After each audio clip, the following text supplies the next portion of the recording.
Start करते हैं। कल हम जहां तक कर चुके हैं उसके आगे से एक छोटा सा ओवरव्यू।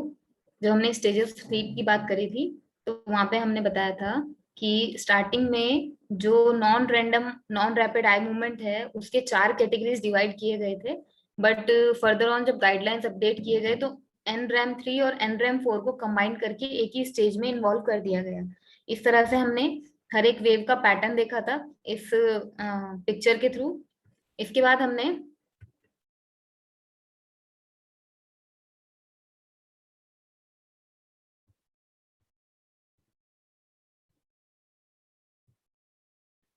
हमने बात करी थी कि तीनों स्टेजेस में वेकफुलनेस स्टेट में, नॉन रैपिड आई मूवमेंट की स्टेट में या रैपिड आई मूवमेंट, तीनों की स्टेट में बॉडी आपकी किस किस तरह के सिम्टम्स शो करती है या फिर आपका जो ब्रेन है वो किस किस तरह की स्टेट में रहता है। तो कुछ इंपॉर्टेंट पॉइंट्स हमने यहाँ पे कीवर्ड्स के लिए लिखे थे जिसके थ्रू आपको पेपर के लिए हेल्प हो जाएगी कि वेकफुलनेस में जब आप रिलैक्स कंडीशन में हैं तो आपको कुछ हेलुसिनेशंस टाइप की एक कंडीशन रहती है। मतलब आपको कई बार ऐसा लगता है जैसे अचानक से नींद आ जाती है कुछ काम करते करते, या फिर आप क्लास में बैठे बैठे सो जाते हैं। तो वो 2-3 मिनट की नींद ऐसी होती है कि उसमें आपको ऐसा लगता है आप कहीं और हैं। अचानक से आंख खुलती है, एक हेलुसिनेशन आपको होता है जैसे कि आप कहीं और थे बट अचानक से आपको याद आता है अरे हम तो क्लास में हैं, तो अचानक से आपकी आंख खुल जाती है। वो कुछ 2-3 मिनट की ही नींद होती है। सेम उसी तरीके से जब आप डीप स्लीप की तरफ जाने लगते हैं, N1 N2 N3 तीन तरह की आपकी स्टेजेस होती हैं जिसमें N1 स्टेज में थीटा वेव्स पाई जाती हैं, N2 स्टेज में ब्रेन जो है अगेन थीटा वेव्स को ही प्रोड्यूस करता है, N3 स्टेज में डेल्टा वेव्स प्रोड्यूस की जाती हैं। इनके सिंबल्स आप लोग जरूर ध्यान रखेंगे नाम के साथ साथ। कुछ इंपॉर्टेंट चीजें जो मैंने कल भी इंडिकेट करी थी, N2 स्टेज में स्लीप स्पिंडल्स और के कॉम्प्लेक्सेस पाए जाते हैं। N3 स्टेज में आप स्लीप वॉक या फिर ड्रीम वाली जो डीप स्लीप है उसको N3 स्टेज कहा जाता है। ये चीज जरूर ध्यान रखेंगे, डीप स्लीप अगर पूछा जाए कि कौन सी स्टेज है तो वो N3 है, जबकि स्लीप स्पिंडल्स और के कॉम्प्लेक्सेस जो है वो N2 स्टेज में पाए जाते हैं। इन दोनों में कई बार कंफ्यूजन हो जाता है। और लास्ट में जब आपका रैपिड आई मूवमेंट वाली स्टेज होती है उसमें थीटा और बीटा दोनों तरह की वेव्स का एक मिक्सचर पाया जाता है। और ये ऑलमोस्ट स्टेट ऐसी होती है जिसमें आपका ब्रेन कंप्लीटली वर्क करता है वेकफुलनेस यानी अलर्ट स्टेट की तरह, और आपकी बॉडी कंप्लीटली पैरालाइज्ड रहती है। अब ये जो आइडियल कंडीशंस हैं, जरूरी नहीं है कि हर किसी की स्लीप पैटर्न में ये सारी चीजें सेम ऐसी ही आए जैसे कि यहाँ पे सामने शो की जा रही है। इनफैक्ट क्या होता है कि अगर वेकफुलनेस स्टेट में इस तरह की अलर्ट कंडीशन में ये सब चीजें आपको महसूस नहीं हो रही हैं, या फिर जब N1 स्टेज में आपका ब्रेन जा रहा है, ब्रेन स्लो हो रहा है, ब्रीदिंग स्लो हो रही है, बट हार्ट बीट अगर बढ़ जा रही है, उसी को हम स्लीप डिसऑर्डर्स में काउंट करने लगते हैं। तो ये जो आपके कुछ नॉर्मल पैरामीटर्स हैं इन सभी स्टेजेस के, जब ये पैरामीटर्स ऐसे नहीं रहते और कुछ चेंज हो जाते हैं, उसी को हम स्लीप डिसऑर्डर का नाम देते हैं। जब हमने स्लीप पैटर्न की बात करी थी तो उसमें हम लोगों ने देखा था कि स्टार्टिंग का जो एक साइकिल है या फिर हर एक साइकिल जो है वो ऑलमोस्ट 1 से 1.5 घंटे का होता है, ऑलमोस्ट 1.5 आवर तक का मैक्सिमम जाता है। और उस एक साइकिल में आपकी स्लीप जो है वो स्टेज 1 से लेके स्टेज 2 से स्टेज 3 तक आती है। स्टेज 3 में कुछ समय तक रहती है, उसके बाद स्टेज 2 स्टेज 1 में आके रेम कंडीशन में आपकी ब्रेन वेव्स एक्टिव होती है। यहाँ पे ये बात भी बताई गई थी कि स्टेज 3 को यहाँ पे रेड लाइन से जो शो किया गया है और रैम लाइन को येलो लाइन से शो किया गया है। रैम वाली जो लाइन है वो ऑलमोस्ट अवेक स्टेट के बिल्कुल नजदीक है। क्यों? क्योंकि अभी हमने पीछे जैसे देखा कि अवेक स्टेट की तरह ही आपका ब्रेन रैम कंडीशन में, रैम स्टेट में काम करता है। तो जैसे आप देखेंगे कि जैसे जैसे आपकी स्लीपिंग का जो टाइमिंग है वो बढ़ता है तो धीरे धीरे डीप स्लीप वाली जो स्टेज है वो लॉस्ट होती जाती है, और जैसे जैसे ड्रीमिंग वाली जो रैम कंडीशन है, रैम स्टेट है, उसकी टाइमिंग जो है वो बढ़ती जाती है। अगर आप डीप स्लीप वाली स्टेट में हैं तो डीप स्लीप के जितने पैरामीटर्स हैं वो सब आपकी बॉडी में, आपके ब्रेन में कंसोलिडेट होंगे, आपकी मेमोरीज जो है वो डेवलप होंगी। लेकिन जो रैम वाला आपका टाइमिंग है, रैम वाली जो स्लीप है, उसमें आपकी बॉडी का जो रिकवरी चल रहा है वो रिकवरी पोर्शन आपकी बॉडी को नहीं मिल पाएगा। इसलिए बोला जाता है कि 8 से 9 या 9 से 10 घंटे की नींद आपके लिए आवश्यक है, क्योंकि एक साइकिल लगभग 90 से 110 मिनट में फिनिश होता है, तो 5 से 6 साइकिल अगर आपकी नींद में होते हैं तो आपको रैम की वो पर्टिकुलर स्टेट मिलती है जिसमें मैक्सिमम वो 40 टू 45 मिनट्स तक रैम स्टेट में आपकी बॉडी बनी रहती है। तो अगर आप टोटली काउंट करें इन चारों पांचों स्टेज में, रैम में आपकी बॉडी केवल 90 या 100 मिनट तक रहती है पूरे 8 से 10 घंटे में, यानी कि लगभग लगभग 1 से 1.5 घंटे की नींद आपकी ऐसी होती है जो एक्चुअल में आपकी बॉडी को रिपेयर या रिकवर करने में हेल्पफुल होती है। इसके बाद आते हैं स्लीप डिसऑर्डर्स पे। स्लीप डिसऑर्डर्स जिसको हमने बोला था आज हम स्टार्ट करने वाले हैं, तो स्लीप डिसऑर्डर्स को बेसिकली दो पार्ट्स में डिवाइड किया गया है, एक डिसोमिया और एक पैरासोमिया। डिसोमियास बेसिकली क्या है, जब आपका स्लीप फिनोमिना नॉर्मल से डिस्टर्ब होता है। अभी जैसे हमने पीछे बात करी, नॉर्मल स्लीप फिनोमिना क्या है, जिसमें आपका रैपिड आई मूवमेंट इस तरीके से चल रहा है, N2 स्टेज में आप सबसे ज्यादा टाइम तक रह रहे हैं, और रैपिड आई मूवमेंट की स्टेज में आपकी बॉडी कंप्लीटली ड्रीम्स वाली कंडीशन में है, आप इमोशनली अपनी मेमोरीज को फील कर पा रहे हैं, आपके इमोशंस मेमोरी में कन्वर्ट हो रहे हैं। अगर इस तरह की स्टेजेस नहीं मिल रही हैं तो इसका मतलब क्या है कि आप को स्लीप डिसऑर्डर में डिसोमिया वाला जो पोर्शन है, डिसोमिया वाला जो आपका पार्ट है, उससे रिलेटेड कोई ना कोई समस्या है जिसकी वजह से आपकी नॉर्मल स्लीप फिनोमिना डिस्टर्ब हुआ है। लेकिन पैरासोमिया का मतलब क्या है, ड्यूरिंग द स्लीप अगर आप कुछ एबनॉर्मल फील करते हैं तो उसको पैरासोमिया कहा जाता है, जैसे कि रात को नींद में उठ के चलना, इसको भी पैरासोमिया का ही एक पार्ट माना जाता है। या फिर कई बार सपना देखते हुए हम अचानक से चीख के उठते हैं, या फिर हमें ऐसा लगता है कि किसी ने हमें मारा है, तो हम उसको कोशिश करते हैं कि हम खुद भी फाइट करें, हम हाथ पैर जो चला रहे हैं सपने में वही हाथ पैर हम रियलिटी में भी अपने बिस्तर में चलाने लगते हैं, तो उस कंडीशन को पैरासोमिया या फिर उस डिसऑर्डर को पैरासोमिया के नाम से जाना जाएगा। तो डिसोमिया बेसिकली क्या है, disturbance of normal sleep pattern, मतलब जो नॉर्मली स्लीप पैटर्न है उसमें कुछ डिस्टर्बेंसेस हैं, किसी भी वजह से हो सकते हैं। और पैरासोमिया जो है वो है कि नींद आप जिस समय पर ले रहे हैं उस समय पर कुछ एबनॉर्मल फिनोमिना अपीयर होते हैं जिनको हम पैरासोमिया के नाम से जानते हैं। अब डिसोमिया के कुछ एग्जांपल्स नीचे दिए हुए हैं, जैसे insomnia, paradoxical insomnia, hypersomnia, narcolepsy, cardiac rhythm disorder या ब्रीदिंग रिलेटेड डिसऑर्डर। इन सबको एक एक करके समझते हैं कि ये सभी क्या है। तो इंसोमिया बेसिकली क्या है, जिसको हम बोल सकते हैं नींद की स्थिति बरकरार रखने में अगर किसी को डिफिकल्टी होती है, मतलब कि उसकी नींद बार बार खुल जाती है, इसको अगर आप हिंदी में जानना चाहें तो इंसोमिया को हिंदी में हम बोलते हैं अनिद्रा, नींद ना आना। ठीक है, डिफिकल्टी होती है स्लीप की कंडीशन में पहुंचने और स्लीप को मेंटेन करने में। जबकि पैराडॉक्शियल इंसोमिया क्या है, पैराडॉक्स बोला जाता है जहां केवल आभास होता है, चीजें रियल में एग्जिस्ट नहीं करती हैं। तो पैराडॉक्सियल इंसोमिया को हम हिंदी में बोलते हैं विरोधाभासी अनिद्रा। विरोधाभासी अनिद्रा का मतलब क्या है कि अनिद्रा है नहीं, लेकिन आपको केवल ऐसा आभास हो रहा है कि अनिद्रा आपको है, यानी कि आपको अनिद्रा की बीमारी है, ऐसा आपको सिर्फ लगता है कि मुझे स्लीप नहीं आ रही है।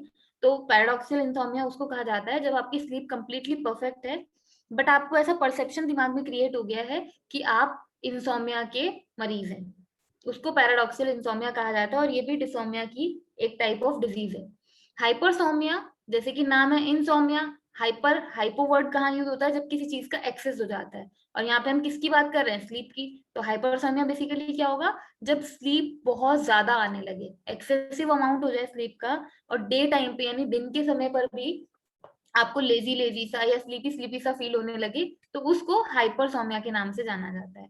अब बात करते हैं नार्कोलेप्सी की। नार्कोलेप्सी जो स्लीप डिसऑर्डर है, इसको स्लीप अटैक्स के नाम से जाना जाता है, या इसको बोलते हैं इररेसिस्टिबल अर्ज टू स्लीप, यानी कि सोने की इतनी तीव्र इच्छा होती है कि आप उसको वॉलेंटरी कंट्रोल नहीं कर पाते हैं। जिन लोगों को नार्कोलेप्सी की प्रॉब्लम होती है वो लोग किसी भी स्थिति में अचानक से सो जाते हैं, जैसे खाना खाते खाते वो सो सकते हैं, नहाते नहाते वो सो सकते हैं, वो कार चलाते हुए सो सकते हैं। तो नार्कोलेप्सी की प्रॉब्लम बेसिकली क्या है, उनको जैसे हार्ट अटैक आता है कि अचानक से बैठे बैठे अचानक से हार्ट अटैक आ गया, सेम उसी तरह से उनको स्लीप के अटैक्स आते हैं। जैसे कि अभी हम आप लोगों से वीडियो कॉल के थ्रू या फिर वीडियो कॉन्फ्रेंसिंग के थ्रू लेक्चर अटेंड कर रहे हैं, अगर किसी को नार्कोलेप्सी की प्रॉब्लम है, या समझिए कि अगर मुझे नार्कोलेप्सी की प्रॉब्लम है, तो ऐसा पॉसिबल है कि क्लास को देते समय या क्लास पढ़ाते समय मेरे सामने भले ही सब कुछ है, लाइट है, प्रॉपर एनवायरनमेंट है, उसके बावजूद भी अगर मैं नार्कोलेप्सी की पेशेंट हूँ तो मैं आप लोगों को पढ़ाते पढ़ाते बीच में ही अचानक से सो सकती हूँ। और मेरी नींद कब खुलेगी उसका कोई भी काउंटिंग टाइम नहीं है। तो ये स्लीप अटैक्स कुछ ऐसे होते हैं जो मिनिमम 10-15 मिनट तक रह सकते हैं, और मैक्सिमम ये एक पूरी स्लीप की तरह भी हो सकते हैं। तो इस तरह की जो बीमारी है ये भी एक तरह का स्लीप डिसऑर्डर है जिसको नार्कोलेप्सी बोला जाता है।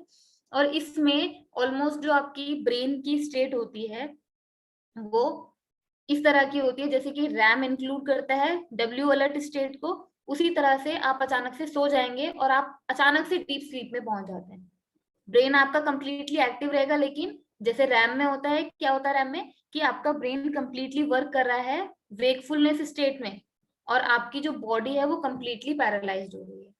ब्रेन से आप जो भी चीजें आपके दिमाग में चल रही हैं वो सभी चीजों का आप सोच समझ सकते हैं, या फिर जो आप ड्रीम्स देख रहे हैं अचानक से जो आपको स्लीप आई है उसमें जो ड्रीम्स हैं उनको आप पूरी तरह से महसूस कर पाएंगे। लेकिन आपकी जो बॉडी है जिस कंडीशन में जिस स्थिति में आपकी बॉडी बनी हुई है वो वहीं की वहीं सो जाएगी। अगर आप चेयर पे बैठे हैं तो आप सामने टेबल पे सो जाएंगे। अगर आप खड़े हुए हैं और आपको नींद आई तो आप नीचे भी गिर सकते हैं। अगर आप कार चलाते हुए सोगे तो आप सीट पे ही सो जाएंगे। तो इस तरह की कंडीशन नार्कोलेप्सी में होती है। उसके बाद आते हैं कार्डियक रिदम डिसऑर्डर्स।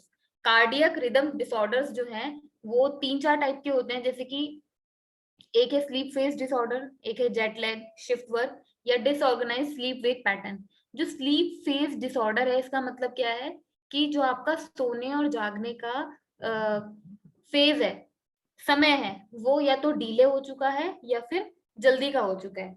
या तो आप उसमें इनेबल हैं कि आप सोशली एक्सेप्ट मतलब जिस वक्त आप जागे हुए हैं उस वक्त आप एक्सेप्टेबल नहीं है कि आप स्लीप वाली कंडीशन को फेस करें, भले ही आपको कितनी भी नींद आ रही है। और एडवांस कंडीशन में बेसिकली क्या होता है, जैसे सुबह आप उठते हैं उस वक्त भी उठने के बाद भी आपको अचानक से फिर से नींद आ जाती है, या फिर अर्ली मॉर्निंग में आप जल्दी उठ जाते हैं। तो इस तरह की दोनों सिचुएशंस आपकी डीलेड फेस ऑर्डर में और एडवांस फेस ऑर्डर में होती है। एडवांस में मतलब आप जल्दी उठने लगेंगे, डीलेड में मतलब आप देर से उठने लगेंगे। तो दोनों चीजें स्लीप फेस डिसऑर्डर के अंदर आती हैं। अगर हम जेट लैग की बात करें तो जेट लैग बेसिकली उन लोगों के साथ प्रॉब्लम होती है जिनको डिफरेंट टाइम जोन्स में ट्रैवल करने की हैबिट है, या फिर जैसे मान लीजिए इंडिया के टाइम जोन में से कोई दूसरे टाइम जोन में शिफ्ट होता है, तो उस टाइम जोन में जाके उसको अपना टाइम शेड्यूल उसके अकॉर्डिंग ही सेट करना पड़ेगा। अब जब वो वापस इंडिया के टाइम जोन में आएगा तो जिस वक्त वहां रात के 2 बजे हैं यहाँ पर दिन के 2 बजे हैं, तो इस वजह से वो दिन के समय पर सोएगा और रात के समय पर जागेगा, क्योंकि उसका टाइम शेड्यूल जो है उसकी बॉडी की इंटरनल क्लॉक जो है वो उसी अकॉर्डिंग उसी टाइम जोन के अकॉर्डिंग सेट हो गई है। तो दोबारा से पुराने टाइम क्लॉक के अकॉर्डिंग उसको काम करने में थोड़ा सा समय लगेगा। उसके बाद तीसरी चीज आती है शिफ्ट वर्क, यानी कि जो लोग शिफ्ट में वर्क करते हैं, जैसे कि नाइट वर्कर्स होते हैं जो रात को काम करते हैं, उन लोगों के साथ भी स्लीप डिसऑर्डर की ये प्रॉब्लम आती है। क्योंकि जिन लोगों की नाइट शिफ्ट चलती है उन लोगों के साथ मेनली क्या प्रॉब्लम होती है, 2 दिन उनकी नाइट शिफ्ट रहेगी, 2 दिन इवनिंग रहेगी, 2 दिन मॉर्निंग रहेगी। तो इसकी वजह से उनका जो स्लीपिंग पैटर्न का टाइम है, स्लीप का फेज है, वो कंप्लीटली सेट नहीं हो पाता है। तो शिफ्ट वर्कर्स को भी कार्डियक रिदम डिसऑर्डर्स में स्लीप की प्रॉब्लम्स आने लगती हैं। उसके बाद अगर हम बात करें डिसऑर्गेनाइज स्लीप वेक पैटर्न, तो डिसऑर्गेनाइज स्लीप वेक पैटर्न में क्या चीज है कि कोई भी पर्टिकुलर पैटर्न नहीं होगा सोने का। कभी भी सो गए, कभी भी जाग गए, जिस वक्त मन आया उस वक्त सो लिए, जिस वक्त मन आया उस वक्त उठ गए। ना कोई उठने का टाइम फिक्स है, ना कोई सोने का टाइम फिक्स है। कभी 1 घंटा सो गए, कभी 2 घंटा सो गए, कभी नींद आती रही तो आप 5-5 घंटे सो गए। इस तरह की जो प्रॉब्लम है वो भी स्लीप डिसऑर्डर में काउंट की जाती है डिसोमिया के अंदर, जिसको हम बोलते हैं डिसऑर्गेनाइज स्लीप वेक पैटर्न। इसके बाद आते हैं आपके ब्रीदिंग रिलेटेड डिसऑर्डर्स। जो ब्रीदिंग रिलेटेड डिसऑर्डर्स हैं इनमें एक छोटी सी समझने वाली बात क्या है, ब्रीदिंग के डिसऑर्डर्स तो आपके लंग्स की प्रॉब्लम से रिलेटेड हो सकते हैं या फिर नोजिया से रिलेटेड हो सकते हैं, लेकिन जब आप स्लीप में हैं उस वक्त पे अगर आपको श्वास लेने में समस्या हो रही है चाहे किसी भी कारण से, तो उस डिसऑर्डर को हम बोलेंगे breathing related disorder of sleeping pattern, जिसमें कि आपका आता है central sleep apnoea, obstructive sleep apnoea और हाइपोपनिया। अब इसमें एपनिया वर्ड तीनों में कॉमन आ रहा है।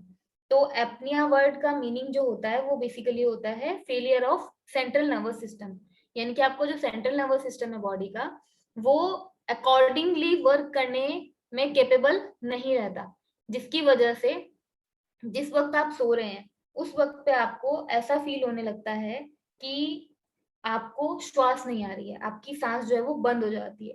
ऑब्स्ट्रक्टिव स्लीप एपनिया का मतलब क्या है कि आपका जो अपर एयरवे है, जो आपका श्वास लेने का जो ट्रैक है, उसमें दो पोर्शन होते हैं, एक अपर ट्रैक वे और एक लोअर ट्रैक वे। तो अपर ट्रैक वे जो है वो डिस्ट्रक्ट हो जाता है, ऑब्स्ट्रक्ट हो जाता है स्लीप के समय पर। जैसे कि अगर आप लोग महसूस कर पाए, इस चीज को याद कर पाए, जिस वक्त पे जुकाम होता है हमें, अगर हम एक करवट लेके लेटे तो हम इजीली सो सकते हैं। अगर हम सीधे लेट जाते हैं तो दोनों नाक जो है आपकी वो कंप्लीटली चोक हो जाती है, जिसकी वजह से कई बार सोते सोते अचानक से आपकी आंख खुलती है कि नाक से बिल्कुल भी श्वास नहीं आ रही है। तो उस डिसऑर्डर को ऑब्स्ट्रक्टिव स्लीप एप्निया कहा जाता है, जब एक्चुअल में आपका अपर एयर पाथवे जो है वो ब्लॉक है और उसकी वजह से आपकी नींद जो है वो टूट गई है। उसके बाद आता है हाइपोएपनिया। हाइपोएपनिया, जैसे कि यहाँ पे भी हाइपो वर्ड आ रहा है, यानी कि किसी चीज की एबनॉर्मलिटी एक्सेस हो रही है। तो एबनॉर्मली जब आपकी ब्रीदिंग शैलो होने लगती है, यानी कि कभी कम कभी ज्यादा। जैसे कि एक एग्जांपल हम इसका समझ सकते हैं कि अगर नींद में हम कोई डरावना सपना देख रहे हैं, कोई नाइटमेयर चल रहा है, तो उसमें हम जैसे हमारा आंखों का मूवमेंट रैपिडली होता है, उसी तरह से हो सकता है कि हमारी ब्रीदिंग भी अप एंड डाउन होती हो। तो हाइपोएपनिया उस कंडीशन में हो सकता है जब हम सपने में हैं, एक्चुअल में हमारी बॉडी पे इफेक्ट नहीं आ रहा है, बट सपने में हमारी जो श्वास प्रश्वास है वो बहुत ज्यादा बढ़ गई है। तो इस तरह से ब्रीदिंग रिलेटेड डिसऑर्डर्स भी डिसोमिया के अंदर काउंट किए जाते हैं। तो ये 5 ही कैटेगरीज हैं जो स्लीप डिसऑर्डर के फर्स्ट फेज यानी कि डिसोमिया के अंदर आती हैं, जो अभी हमने देखा था।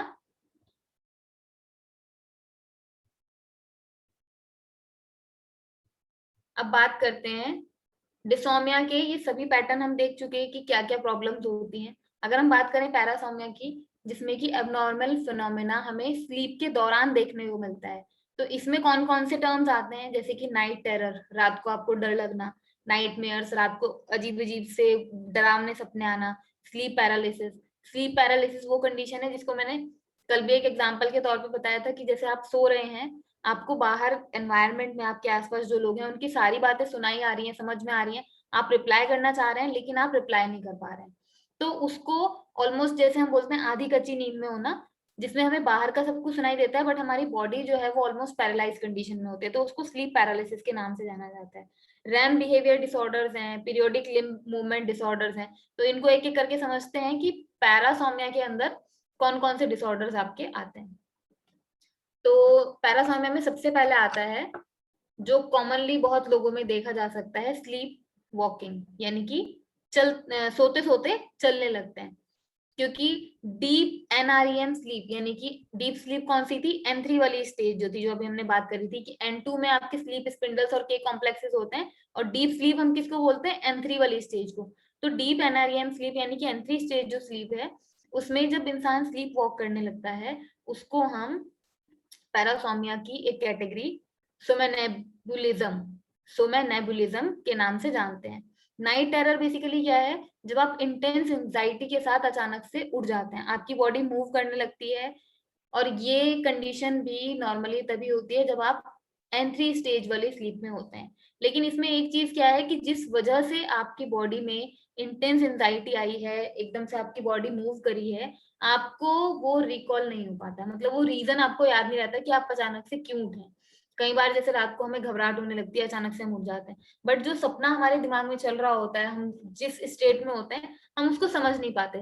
तो नाइट टेरर बेसिकली क्या है, जब आपको अचानक से नींद खुले, एक इंटेंस एंजाइटी के साथ बॉडी आपकी मूव करे, अचानक से आप उठ के बैठ जाएं, और ये आपको कुछ भी याद ना रहे कि ऐसा क्यों हुआ है, लेकिन आपको घबराहट हो रही है और आपकी दिल की धड़कनें बढ़ी हुई है, तो उसको हम नाइट टेरर करेंगे, जो कि पैरासोमिया के अंदर आता है। पैरासोमिया के अंदर क्यों आता है, क्योंकि सपने में आपने कुछ ऐसा देखा कि आपकी बॉडी भी उस पर इफेक्ट करी और आपकी बॉडी भी एकदम से मूव करके आप उठ गए। जबकि नाइट मेयर्स बेसिकली क्या चीज है, जैसे कई बार होता है हम पूरी रात सोते रहते हैं, सपने में हमें कुछ कुछ अजीब अजीब सा दिखता रहता है, या फिर हमें कुछ डरावने सपने आते हैं, उसके बावजूद भी हम उठते सुबह ही है, और जब हम सुबह उठते हैं तो हमें पूरा सपना ऑलमोस्ट याद रहता है कि हमारे साथ सपने में क्या क्या हुआ। इसको हम नाइटमेयर कहते हैं। नाइटमेयर बेसिकली क्या है, एंजाइटी प्रोड्यूस करेगा, आपको जगा देगा, और इस समय आप रैम स्लीप में होते हैं, उस वक्त आपको ये जगा देगा। जैसे कि अभी हमने बात करी रैम स्लीप में क्या होता है पर्टिकुलरली, कि आपकी आंखें मूव करती हैं लेकिन बॉडी पैरालाइज रहती है। अब वो कंडीशन अगर नॉर्मल है, आपकी बॉडी पैरालाइज्ड है, आप सपने देख रहे हैं, आपको सुबह याद भी रहेंगे, कोई दिक्कत नहीं है, तो वो रैम कंडीशन में आप स्लीप कर रहे हैं। लेकिन अगर रैम स्लीप में आप अचानक से उठ जाते हैं एंजाइटी के साथ, तो उसको स्लीप डिसऑर्डर या फिर नाइटमेयर डिसऑर्डर कहा जाता है। सेम इसी तरह से स्लीप पैरालिसिस है। स्लीप पैरालिसिस क्या है? जो रैम स्लीप की तरह लुक अलाइक है, मतलब लगता है रैम स्लीप की तरह, लेकिन है नहीं। रैम में हमने क्या बात करी थी अभी, कि आपकी आंखों की मूवमेंट केवल चलती है, ब्रेन आपका बिल्कुल अवेक स्टेट की तरह होता है।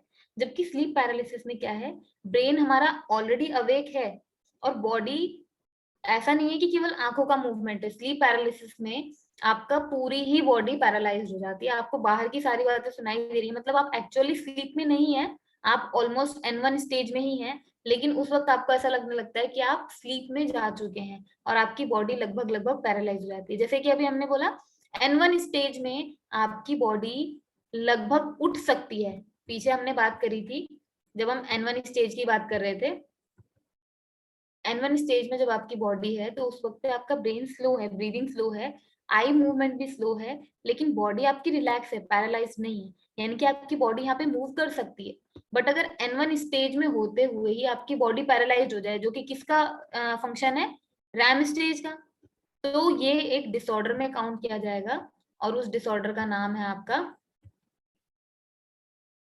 Sleep paralysis. इसके बाद आता है RAM behaviour disorder. RAM behaviour disorder क्या है? रैम में ऑलमोस्ट आप नोटिस करेंगे पैरासोमिया के जितने भी हैं वो सब N3 और रैम पे ही डिपेंडेंट है। स्टार्टिंग के दो आपके N3 स्लीप स्टेज पे डिपेंडेंट है, बाकी के लगभग सारे आपके जो हैं वो रैम की गड़बड़ी ही है। अगर रैम में आप सपने देख रहे हैं, उसको पूरा फील कर रहे हैं, आपका ब्रेन बीटा या अल्फा वेव प्रोड्यूस कर रहा है, तो it's fine, it will be reproductive for your body system, it will be आपकी बॉडी को रिपेयर करेगा, मतलब कहने का ये है। लेकिन अगर रैम में आप सपने देख रहे हैं और आप उसको अचानक से उठ जाते हैं, या फिर आपके ड्रीम की वजह से आपकी बॉडी मूव करने लगती है, तो ये सभी एक तरह के डिसऑर्डर्स होते हैं। तो रैम बिहेवियर डिसऑर्डर में क्या है कि आप अपने ड्रीम्स को एक्ट करने लगते हैं नींद में ही। सपने में आप देख रहे हैं कि आप फाइट कर रहे हैं और आप बिस्तर में भी, आपकी पूरी बॉडी पैरालाइज नहीं है, आप अपनी बॉडी को भी वॉलंटरी मूव करने लगते हैं, आप हाथ पैर चलाने लगते हैं नींद में। तो उस वक्त आप रैम स्लीप में हैं, जिसकी वजह से आपको सपने में जो दिख रहा है वही आप बाहर एक्ट कर रहे हैं। इसको हम कहते हैं रैम बिहेवियर डिसऑर्डर, यानी कि RBD। एक होता है पीरियोडिक लिम्ब मूवमेंट डिसऑर्डर, जिसमें क्या होता है, सपने में सोते सोते आपके हाथ पैर अकड़ जाते हैं, मसल्स जो है वो कॉन्ट्रैक्ट होने लगती हैं।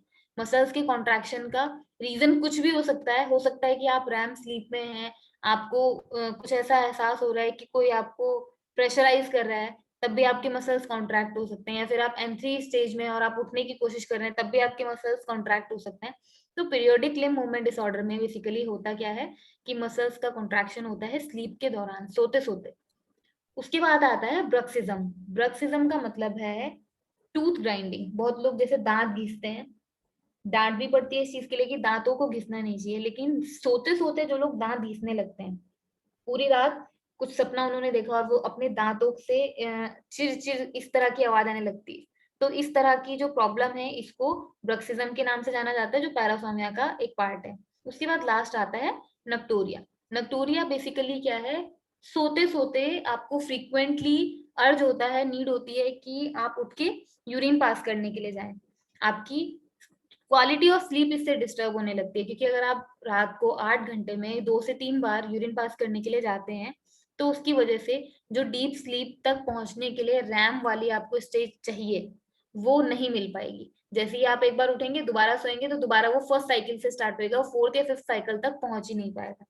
तो ये सारे जो डिसऑर्डर्स हैं, ये आपके स्लीप डिसऑर्डर्स हैं, जो पैरासोमिया की कैटेगरी में उसके एग्जाम्पल के तौर पे देखे जा सकते हैं, क्योंकि ड्यूरिंग द स्लीप वाले सारे आपके डिसऑर्डर्स हैं। जबकि डिसोमिया वाले पैटर्न्स वो हैं, डिसोमिया वाले डिसऑर्डर्स वो हैं जिनको स्लीप पूरी ना होने की वजह से आपकी फिजिकल लाइफ में देखा जा सकता है। स्लीप अटैक्स जिस वक्त आप जागे हुए हैं तब आएंगे, सोते हुए स्लीप अटैक नहीं आएंगे। इसी तरह से आपको दिन के समय पर स्लीपीनेस तब फील होगा जब आप दिन में जागे हुए होंगे। मतलब डिसोम्निया बेसिकली क्या है, वो सारे डिसऑर्डर्स जो आपको जागते हुए डिस्टर्ब कर रहे हैं due to the disturbance pattern of your sleep. आपकी रात को नींद गड़बड़ है, इसकी वजह से दिन के समय पर आपको जो जो प्रॉब्लम्स हो सकते हैं स्लीप से रिलेटेड, उनको डिसोम्निया कहा जाएगा। और सोते समय नींद के वक्त ही आपको जितनी प्रॉब्लम्स हो सकती हैं उन सबको पैरासोमिया का नाम दिया जाएगा। तो ये हैं आपके स्लीपिंग डिसऑर्डर्स, जिनको पेपर के पर्पज से, ये तो हमने समझ लिया कि सब कुछ चीजें क्या होती हैं, पेपर के पर्पज से, एग्जाम के पर्पज से आप लोग इनके नामों को याद रखने की कोशिश जरूर करें।